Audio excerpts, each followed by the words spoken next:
बे बिथिङाव दुलाराय बर' फरायसाफोरनिफ्राय जोबोद गोख्रै समनि गेजेराव टेट क्वालिफाइड एलपि आरो इउपि बिटिआरआव थानाय आसामाव थानाय आरो ग्रेजुवेट टिचार पिजि टिचार लेभेलनि टेट एपइन्टमेन्ट खालामनांगौनि थाखाय आसाम सरकार बिटिआर सरकारखौ जों नारसिनबोदों आरो मैया मोनाबिलियाव आसामनि मानगोनां सोलोंथाइ मन्थ्रि डक्टर रनज पेगुजों बिटिआरनि चिफ प्रमद बर' बिथां आरो एबसुनि गेजेराव मोनसे सावरायनाय जादों आरो बिटिआरआव जिखिनि पस्ट भेकेन्सि ओंखारनांगौ दङ जिखिनि एसआइउ एप्रुभेलनि थाखाय बेखौ हरनाय दंखायो आरो बेखौ इमिडियेट एप्रुभेल होबानो बिटिआरआव टेट भेकेन्सिनि थाखाय एपइन्टमेन्ट होनो गोनां भेकेन्सिया बांगोन आरो बिथांमोना एपइन्टमेन्ट मोनगोन जाहाथे सिंगल टिचार जिर' टिचारनि थासारि दङ बेखौ जों गैया खालामनो हायो आरो मोजां मोनसे इडुकेसन सिस्टेमखौ जाहाथे जोङो लांनो हायो आसाम लेभेलावबो टेट एपइन्टमेन्टनि प्रक्रिया जागोन दा बेखायनो सरकारजों जों सावरायदों फिन खेबसेबाव नैबे एसेम्ब्लिया जोबनायनि उनाव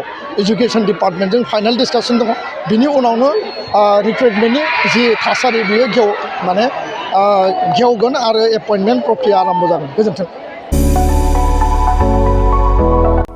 जोनोम सान आरो गुबुन गुबुन गाब गोनां बुब्लिफोराव खुगा गोदै खालामनो जों लुबैयो केक। नंगौ, जोनोम सान आरो बायदि गाब गोनां बुब्लिफोराव नोंथाङाबो लुबैयो केक। मोनफ्रोमबो बुब्लियाव केकआ बयखौबो मुहिहोयो आरो देहाखौ थाजिम मोनहोयो। बेबायदिनो क'क्राझार सहर Don Bosco' HS school र'डनि ward नं 4 आव दं नोंथांखौ मुहिहोग्रा आरो थाजिम मोनहोग्रा गोथाव केक। गोथार जोनोम सान फालिनाय बायदि गाब गोनां बुब्लिफोराव खुगा गोदै खालामनो नोंथाङा लांफैनो हागोन क'क्राझारनि बेकारि एन्ड कनफेक्शनारि रेस्टुरेन्टआव गोरबो सोलेर थाजिम मोनहोग्रा मेजेरलायनाय गोथाव केक। बे गोथाव मेजेरनां केकखौ जानो लुबैदोंब्ला थोंजोङै मख'नाय थंआव थांनाबो लायनो हागोन आरो बिथांमोननि होखानाय 767601351888 8860607313 आरो 880007664009 जानबुं अनजिमायाव सुलादाना बुकिं अर्डारबो खालामनो हागोन।